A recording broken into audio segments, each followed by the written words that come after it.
ang inyong tulay sa himpapawid ng serbisyo publiko. Ang Presidential Broadcast Service, Radyo Pilipinas, Radyo Publiko. Radyo Pilipinas. Radyo Publiko. Kinilala ng pang-international at prestigyosong Asia Pacific Broadcasting Plus Awards 2025 para sa kategorya ng Government Streaming. Ito ay dahil sa epektibo nitong pagsasanib ng mga tradisyonal na media tulad ng telebisyon, radyo at print para masabayan ang mabilis na pag-inog ng mundo ng digital at social media tungo sa mas epektibong paghahatid ng mahahalaga at napapanahong mga impormasyon sa mamamayang Pilipino. Kinilala rin ang Radyo Pilipinas dahil sa patuloy na pag-akyat ng rating. Ngayon ay matatag sa pang-4 na pwesto sa Mega Manila ayon sa pinakahuling Nielsen Radio Audience Measurement Survey. At sa social media, nakamit ang mahigit 2,000% pagtaas ng bilang ng mga sumusubaybay sa Radyo Pilipinas page sa unang bahagi ng 2025. Patunay ito na ang inyong Radyo Pilipinas Radyo Publiko ay tunay na kaagapay ng inyong pamahalaan sa paghahatid ng serbisyo sa mga mamamayang Pilipino. Mula sa aming lahat, sa ngalan ng inyong pamunuan at mga kawani ng Presidential Broadcast Service, kasama ang inyong mga himpilan ng Radyo Pilipinas sa buong kapuluan. Maraming salamat po sa inyong lahat, sa inyong pagtangkilik at pagkilala. Radyo Pilipinas. Radyo Publiko.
Yes, mga igala, may nga daw ka na itong tanan o welcome dito sa itong panaguban sa itong tulumanong tambayan sa Radyo Pilipinas. Kawan ni Armando Feniquito, mga igala. Yes, mga igala, no? October, mga igala, no? October 1, no? But this day is October to remember. Kilag sa kadaghang mga kasinatian. Buntag pala! Dito, mga katambayan, ay, kamusta man mo diha? Ay, yaw-yaw mo na ako cellphone. No? So, anyways, mga katambayan, no? Kumusta man nato ang mga kuandira, no? Kumusta ato ang mga kinabuhi diha karong taknaan, no? Pila ka adlaw na lang bago ang kuan. Pasko, mga igala, no? Can imagine, ingani na ta karon, no? Nananta sa 4th quarter of the year, mga igala, final quarter, mga igala, final pasada na po siguro final pasabog, no? So, anyways, with mga katambayan, no? Sa mga kwanday, no? Itong mga na, unsa ni, nabiktima og kaning, unsa ni? Mga katalagman diha, mga igala, no? We were praying for your recovery, no? Immediate recovery, fast recovery, mga katambayan, no? Dili kanang paspas mo makabangon, no? Although ang sakit, ang samad sulod sa inyong kasing-kasing pabilin, pero magamit ta nato ang mga igal, no? Para no? Makabalik, no? Kung unsa man ang naata before, no? Anyways, mga katambayan, no? As I said, mga igal, October is mga igala, no? Animal Welfare Month, mga igala. Kung ako sa i-search, no? Animal Welfare Month. Saan naman, October, ang Animal Welfare, ang na-declare siya as October 11, 2014, na-declare ang kaning Animal Welfare Week, no? Kaning Animal Welfare Month, mga igala. So, dini mga igala, no? Ato ang unsa ni? Ato ang gina sa ulog mga higala no ang kining tawag nato no nga welfare sa atong mga hayop no. Okay, bisag daghan na kitag balaod mga higala protecting animals mga higala, pero nagya po ubang mga tao nga dagmalan gyapon ang atong mga hayop no. Especially kanang mga nadra sa kilid, especially kanang mga stray dogs no. Which is luoy pud ba kayo no. Luoy pud ba kayo na sila mga higala. Mo na katong sa milabayng kuan mga higala no session sa dira sa konseho mga higala no, gi-entertain. Thank you very much Councilor Enzo Villafuerte no for accommodating aning mulo no sa to mga Animal Rights Act mga activist mga higala no, or animal rights kaning kwan movers no, nga ipadayag po diha no sa hawanan sa konseho ang kining ilahang gusto nga may tabo no para sa to mga kahayupan din no. Especially no, kailangan ma-penalize sila mga irresponsible pet owners nga pasagdahan ang na maglakaw-lakaw dira ilahang mga hayop, which is upo na hinungdan nganong madagmalan. Ay nako, tuga-tugag buhay ga ero ta mga higala anyways mga higala ato paminaw no, una dira ang privilege speech ni kuano ni Konsehal Enzo Villafuerte mga higala nga kuano nga kung asa iyang gi-entertain no, nga makapadayag diha mga higala ang bantay hayop mga higala. Mo sila ang mga isa sa mga kuan gyud no, isa sa mga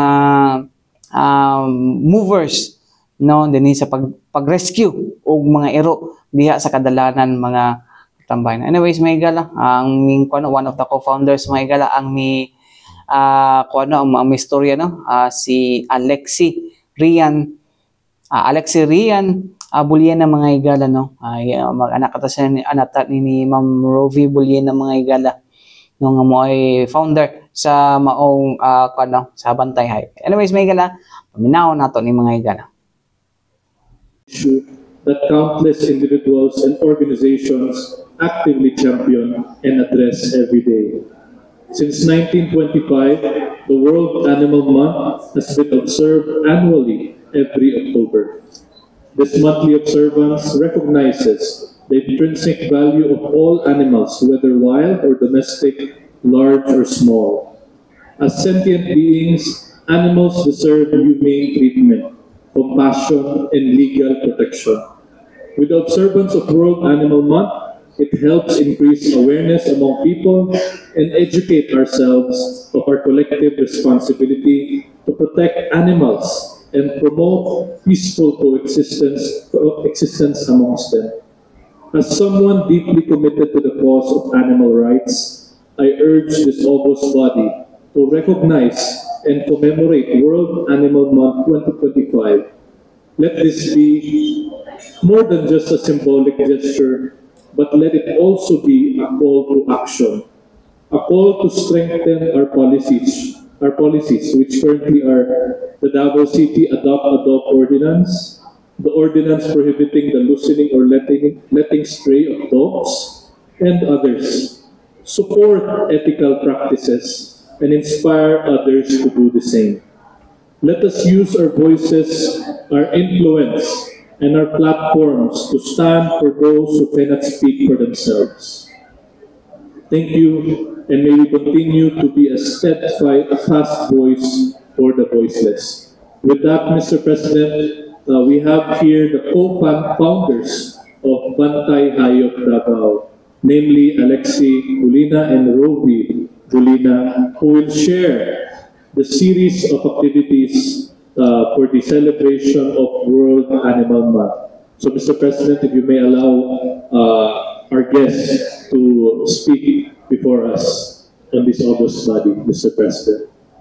Okay, kindly call our guest.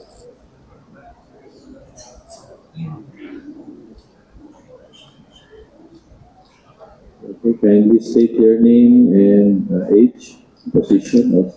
Mayong adlaw, I am Alexi Rojan Bulyanang, one of the co-founders of Banday Hayop Davao, and I am 19 years old. Yeah. So if I may start. Okay, you can already start. So, maayong adlaw. October is World Animal Month.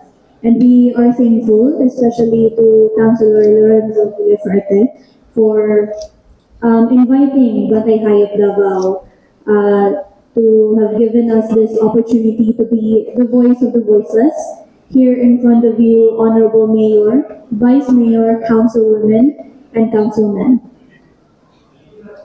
For 5 years, we worked tirelessly to help save community animals. Cats and dogs primarily, who have been victims of animal cruelty, abandonment, neglect, and infectious diseases. All of them were victims and had been violated by their owners. Under law, their welfare should have been the responsibilities of their owners. Sadly, the number of animals who are suffering is growing. The experiences we have here on the ground also shows that it will not stop. We have lost, as we are all familiar with, the Republic Act 8485 as amended by RA 10631, commonly known as the Animal Welfare Act, is actually continuously violated on broad daylight. Davao City has a high prevalence of animal cruelty. Naiihaw o kaomagiro. Naipagpanakit sama sa pagtigbas, pagdunggab, pagpana, paglambos og itoy, pamhilo sa mga iring o mga iro sa komunidad, pagtuyo og ligis o uban pa. We have filed cases against these violators together with our partner law firm Tolentino and Associates. We have the Anti-Rabies Act, the Republic Act 9482, that clearly states the mandate of providing anti-rabies vaccines to the community pets. The City Veterinarian's Office is a partner of Banday Hayop Davao for years in combating rabies cases and possible widespread of rabies infection among cats and dogs. However, many owners still do not give it importance. Manuwag gihapon sa amua kay nahadlok na sila kay posibleng rabid ilahang iro o kami pa ang kasab-an kay dili daw namo kwaon. Pet owners who violated RA 9482 are supposed to be cited and penalized, but here they feel entitled to be protected from their own negligence. So, mga ito mga igal, no? Unang parte pa lang itong mga igal, no? Kaya medyo taas-taas ito kaya ganyan na pag-akuan ng mga igal, as Rovi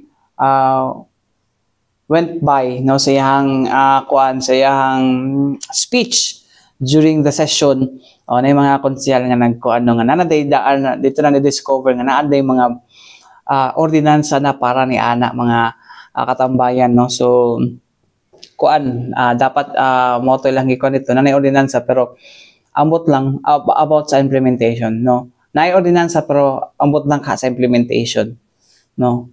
Nga kada yun na unang welfare sa mga kontrol ang implementation lang sa ordinansa, no? Especially no sa pag-penalize sa mga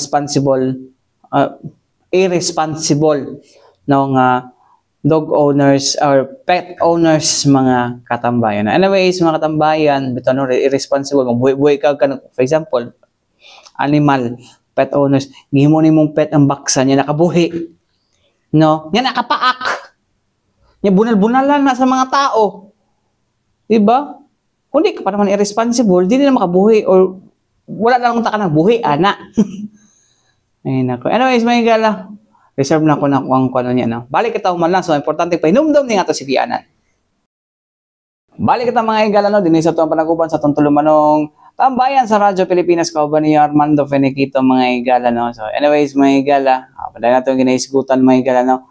Ang kining animal welfare rights, mga igala, no? Animal welfare month, mga igala, no? Kung asa, gisgutan kini last time dito sa Konseho, mga igala, after nga gi-accommodate, no, ni Konsehal Enzo Villafarte, mga igala, ang pahayag, no, sa Bantay Hayop, mga igala, no. So, well, nindot po nga nga at least, mga igala, no, nga mapadayag diha sa hawanan sa Konseho, mga igala, no, ang mulo nila o gusto nila mahitabo, no, diha sa atong mga kahayupan mga higala no, or maski ko lang sa hayo mga to mga pets mga higala no. So anyways, may ito maglangan ato na padayon paminahon mga higala no ang nahimong pahayag ni kuano ni Alexi Rian Buliena mga higala no, gikan sa Bantay Hayop o ang diskusyon sa mga konsehal kalabot sa mga balaod ug ordinansa nga nga napasa diha sa konseho in terms of animal welfare mga higala. Paminahon nato. In 2024, we have facilitated not less than 10 animal rabies cases, captured 4, facilitated 3, and received reports of suspected but not captured and tested about 10 cases. Some of these cases we already asked the Davao City Town to intervene as we may be skilled, but we do not have the vehicle and equipment in capturing most of them. We had also been warned that the risk we are taking in being exposed to the rabies virus is already beyond noble. In the first quarter of 2025, we facilitated and captured 3 more. Months later, we facilitated but coordinated with the city town with about 4 cases. And yes, rabies virus is spreading among animals. Many of these cases have owners who failed to do their duty to vaccinate their pets and let them roam outside unsupervised. The laws and ordinances are there, written and discussed but not fully implemented. Here in Davao City, we have an active Davao Impounding Services, a service that has been exploited for 20 years already. In 2024, about 5,700 dogs were euthanized. The year before that, an average of 4,000 dogs and cats were killed. In the last 20 years, the city has impounded more or less 500,000 animals and assumed euthanized. Despite the 500,000 dogs that were killed, rabies is still increasing. Stray production continues. Stray problem is still a daily complaint, and irresponsible owners still do not care about the problems they contribute to the society. So the question is, did it solve the problem?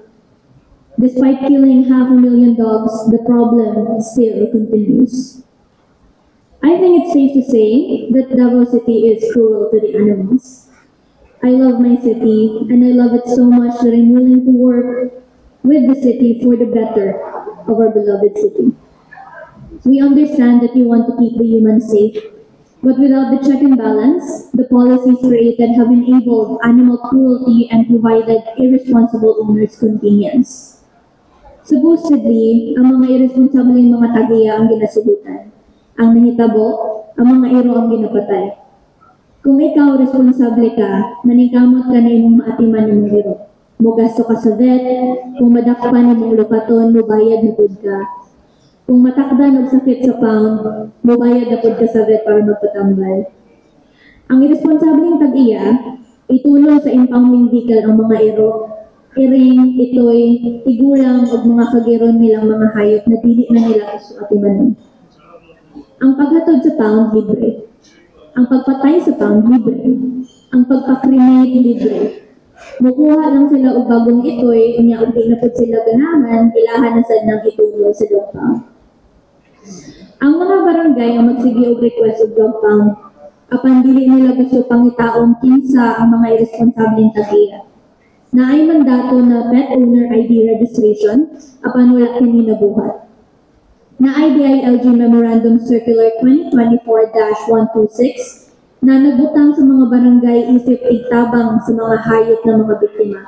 Apan ang nahitabo, ilan naman hinuong ipakuha sa dog pound ang mga hayop na biktima sa abandonment, neglect o animal cruelty o dito sa pound may euthanize. There are so many dogs and cats euthanized in the pound, mercy killing daw, but it's killing mercilessly victims of violations of RA 8485 and RA 9482. Ang biktima, sila ang sentensyado, sila ang patyon.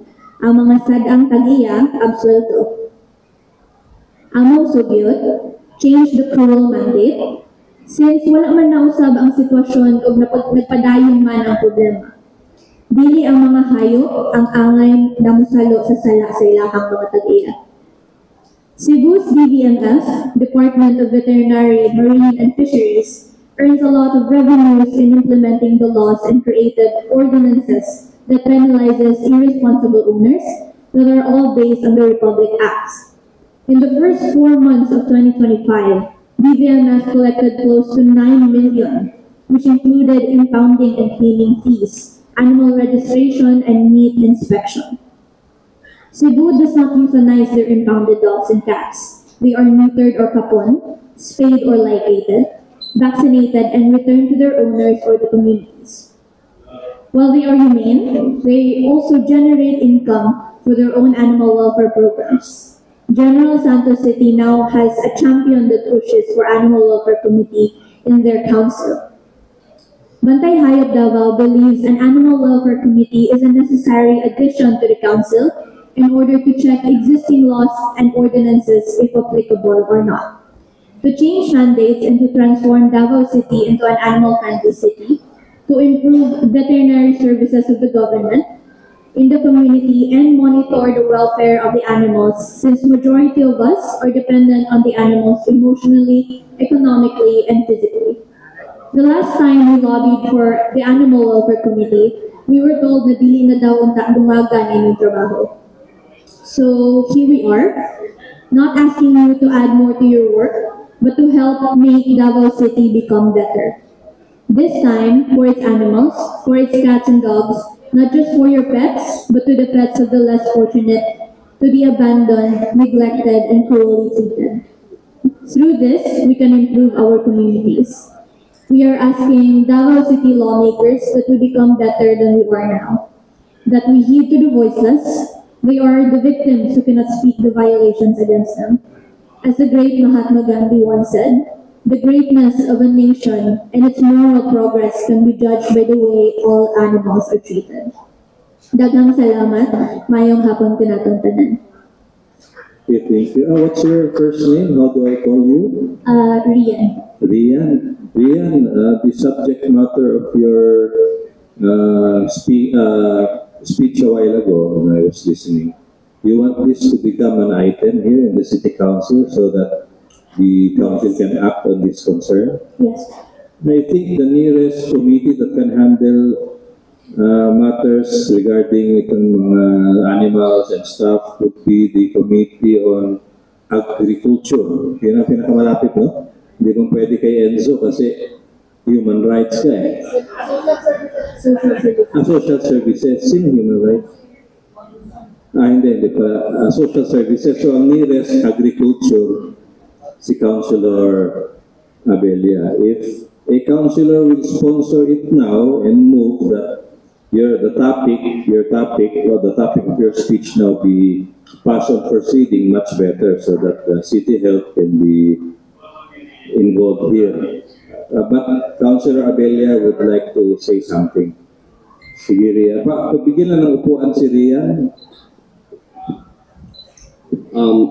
Ngayong hapon sa tanan. Ria.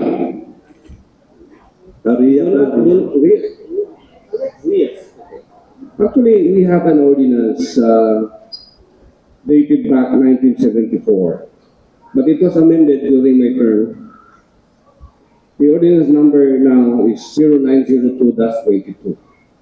But I already prepared an amendments regarding this ordinance, and it will be called Amendment of an Ordinance 902, and the title would be Dog and Cat Welfare, Leashing, Licensing, and Microchipping Ordinance. I already prepared one draft, but I want this to be perfected. So good that I heard about your comments. May I have your number? So you can be, I will invite you to perfect these amendments. Councilor Abelia, ongoing na siya for second reading. No, I have for committee. Wala pa. Kay, bago na mo ipasa for first reading, i-perfect sana ako ang mga amendments. Kay daghan kayo silang mga i-suggest what to amend and what to include. So, importante yan nga na ay microchip every dog and cats para may balaan kinsa itagiya. So, igalipay ko kung giingon niya nga gitawag niya nga na kay term yung i-sulti kaniya. Katong buhaya, hayop, something about That changed the status of Councilor Acosta from absent to present for the municipality. Anyway, that was just a joke. So, rest assured, yes, na I will do this. I will work with you together. I already attended some of the shows sa Azuela. So, dito na po naibalan na i-appeal dapat ang hearing. Kaya wala pa na nasukad na appeal. Ang problema lang sa President, lisod dakpon ang hearing. Lisod dakpon. Masayong dakpon itong nagbuba sa flood control. Thank you. And then at least, Lian, that's good news. No? You're talking about that now, and at least you now know that there's already an ordinance on the work. So you coordinate with Councilor Abella so that eventually, if the ordinance will be passed, it will be according to him perfected, with the inputs you can provide. So that's good. Who else? Councilor Tabling, then Dayanghira.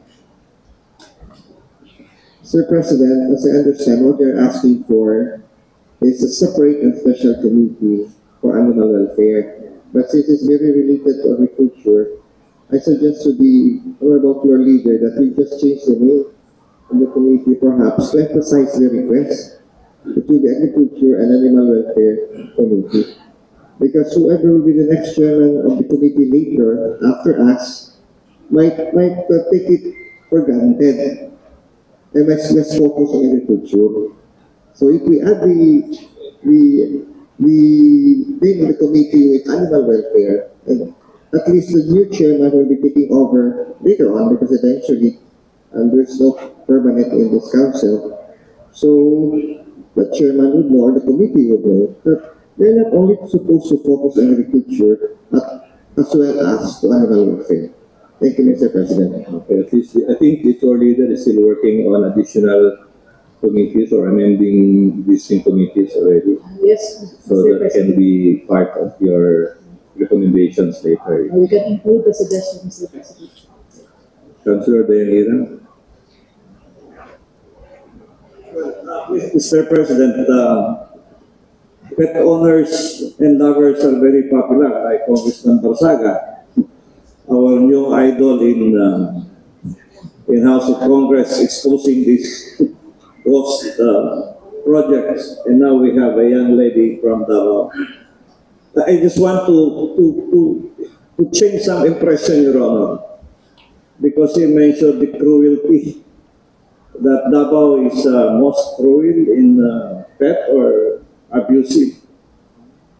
I do not want to debate to that because that ordinance, the impounding law, was approved by the City Council. I think at the time, the impression of the councilors is for the general welfare, because every bite of dog will cost thousands of pesos, and the one who is paying it is the government.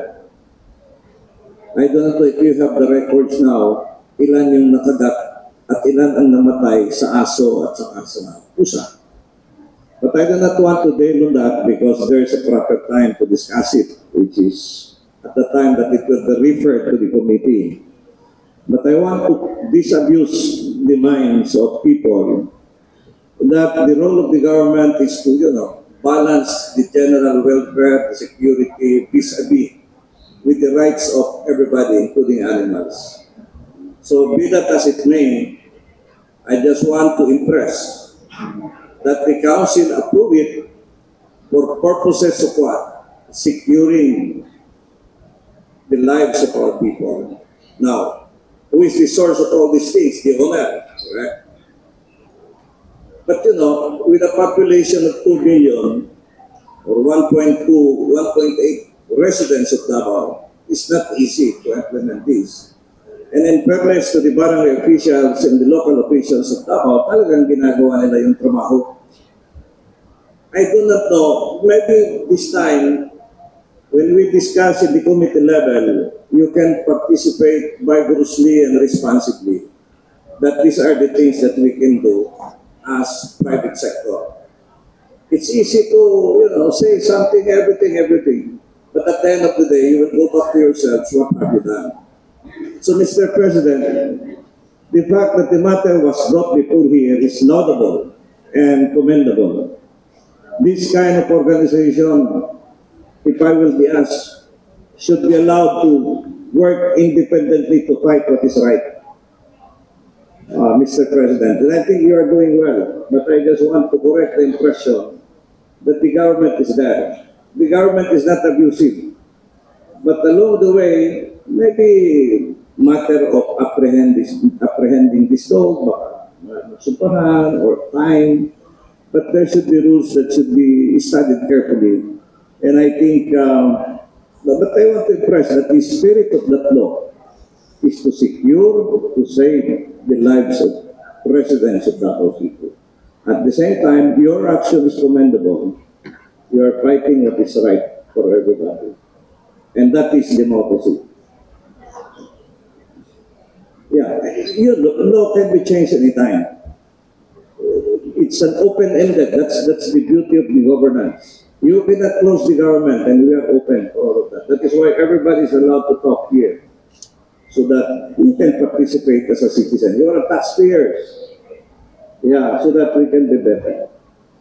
Government should be open. So, Mr. President, I am for it, but I just want to correct the impression that we are here to balance what is right and security among others, and that is governance. Thank you very much, Mr. President. Okay. Thank you, Councilor Dengin. Councilor Matos. Mr. Chair, I would just like to offer an information that the city has been trying to address that concern raised already. The Honorable Abella is the author of a very laudable ordinance which required pet owners to register their pets and secure a dog tag so that if their pets would be found away from their homes, then they can be identified and the owner can also be penalized because under the Anti-Rabies Act, it is prohibited to allow untagged dogs and your dogs to just be on the road, Your Honor. So perhaps that ordinance can be revisited or its implementation, because if we can implement that as soon as time, yung mga pet owners, hindi na nila pabayaan sa labas and they can be, at least we are assured that the pets are taken care of, they have their shots. Saka usually nakakuha ng rabies yung mga pets natin pag nasa labas na nakuha nila yung virus. So I hope, Mr. President, the city veterinarian can be invited and also the barangays can be empowered to already implement the Abella ordinance. Thank you, Your Honor. Thank you, sir. We're looking forward to the Abella ordinance, Councilor Abella. Anybody here from the city vet? Okay, so Councilor Lorenzo Benjamin Villafer. Thank you, Mr. President. So upon hearing all the comments of my colleagues, so we have all these laws to protect the general welfare and also the animal welfare. But of course, there's room for improvement, and we can always better the policies existing in our city. On a more positive note, Mr. President, since we are celebrating World Animal Month, may I pass a resolution celebrating this particular month, Mr. President? Okay, proceed. This is a resolution commemorating World Animal Month 2025. May I forego the reading of the RSS and proceed to the resolutory portion, Mr. President? You can do that. Now, therefore, be it resolved, as it is hereby resolved, that the 21st City Council hereby commemorate World Animal Month 2025 Resolved finally that the copies of this resolution be furnished to the City Mayor's Office, through the City Administrator's Office, the Vice Mayor's Office, the City Legal Office, and all other offices, departments concerned for their information, guidance, and appropriate action. I move for the approval of this resolution, Mr. President. So a motion for the approval of the resolution and a second. Duly seconded. Any comments or remarks? There being none, the resolution is approved. Mr. President, since we have here the founders of Bantay Hayop, may they have a photo op with the City Council? So mga ito mga igala, no? Ang kinatibukan sa maong diskusyon kagahapon dito sa kinatibukan nga diskusyon on animal welfare mga igala. Kaya taghan pa hindi sila gisgutan. Diha sa tuang diha sa tuang konseho mga igala, no? So hopefully no na naman day ordinance, no, pero gusto pa daw ikuan ni Councilor Ralph Abella mga igala, no, nga butangan na kanang microchip. Ang kuan na kuha ni, no, kay ang murag ma-target aning registration o ang ma-target aning kuan na to, no, is dili katong mga irresponsible but the responsible pet owners. Now kung na may gamayng glitch na ang ma-penalize nila na ang mga responsible. Gipatala nimo na imong mga kuan, gipabukunahan na nimo na imong kuan, imong mga pet. Tapos ang uban daghang mingon tihapon daghang nangamatay tungod sa rabies kay tungod daghan gihapon, no. Pero dili sila ma-penalize. Nganong ana? Pero naman kuan dito sa mga na-provision sa Anti-Rabies Act mga ikala, no. Nga bisan pa magwala murag kumakapaak na siya, no, tapos wala pa gini mo ikuan murag dapat doble. Ambot lang kung wala pa kinako na basa ang Anti-Rabies Act mga igala. Pangkuan na ako is katong leash, no, pag imong pasagdan na walay leash na imong iro, impound yun na tapos i-penalize ang dog owner, penalize, di ba? So although we have ordinances protecting the welfare of our pets mga igala, animals mga igala, pero wala gyapon pag-abot sa implementation kay daghang magtutukan. Now kung kani i-implement nato itong registration, although na naman na registration mga igala, microchip, di ka dugang lang gasto, no? Dugang gasto lang, no? Kaya nga to ang kuan na lang ano mga igala, no? Why not mag-apil na lang taglaing kuan, no? Laing unsa ni? Laing kuan, no? Laing buhaton ba, no, for this, no? For example, parehaso na to sa Cebu, no, ang Cebu nisundog sa Morocco, no, na pag nasa rin makita ang mga stray, anti-rabies shot nila, tapos ilahang ispay or i-castrate, no, ang mga stray animals, no, tapos pasagdahan na sila maglibot-libot diha, no, pasagdahan na sila maglibot-libot diha, no. Kay kabalo ang kuan dako pa man day ang kuan, dako man day gihapon ang kuan sa impounding mga igala, gasto pa kag tao, gasto pa ka og tambal para sa kung pila ka di mo ko euthanasia na, no. Of course pakaonon po na nimo kung ginapakaon, di ba?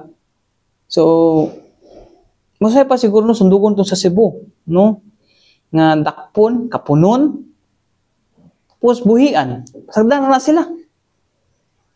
Diba? So hopefully nga, anak po may tabo there sa Davao City. Well, I'm just hopeful. No? Bitaw Anyways, mga tambayan, mantay kong oras sa ngalan sa Dibok Persa sa DXRP Radyo Pilipinas, Radyo Publiko Davao, mga galawin na kawan, Armando Feniquito. Alang sa tambayan sa Radyo Pilipinas, hangtod sunod sa daghang salamat o ang adlaw ka natong tanan.